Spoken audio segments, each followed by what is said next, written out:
The Hypervolt is a great tool for tactical athletes, our military, fire, police, and other. And so this is a great tool for movement preparation and a great tool for recovery. And basically, because you have to use your total body, we're gonna do a total body movement preparation routine.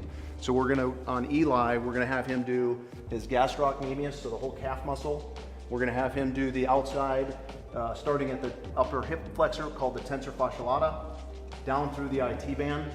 Then we're gonna have him do his hamstring, deep hip rotators, his chest, and his upper shoulder. So let's have you actually do your calf first here.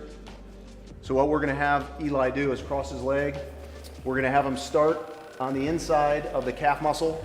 And what we wanna do is stay off of this bone right here called your tibia.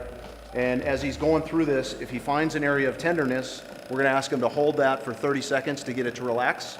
And again, you're gonna do that on both sides of your calves. And the key here is just staying off this big bone, the tibia, because you don't want that vibration on that. The next one we're gonna do is have him stand up, and we're gonna have him do the upper hip flexor called the tensor fasciolata right through here. So think about the front hip bone, that's your ilium, and ASIS it's called, and the TFL is just on the outside of that. And then your TFL runs down the outside of your leg, it connects through the outside with your IT band.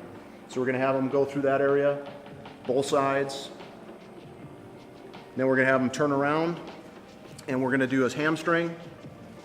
And the hamstring, the hamstring is a big muscle with different attachments.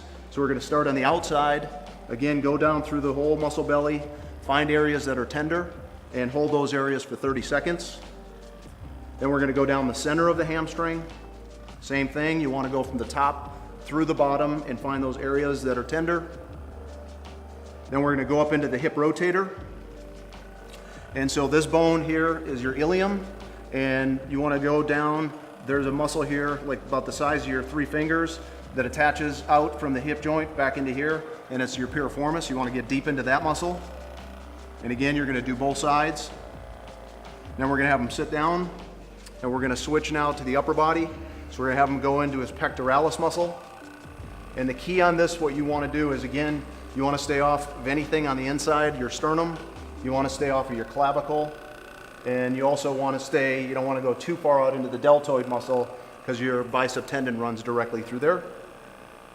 And then we're gonna switch it up to the upper shoulder. And we're gonna ask him to stay off of this bone again. That's your clavicle. Your acromion is out here. So just stay in the muscle belly itself and stay off of your cervical spine.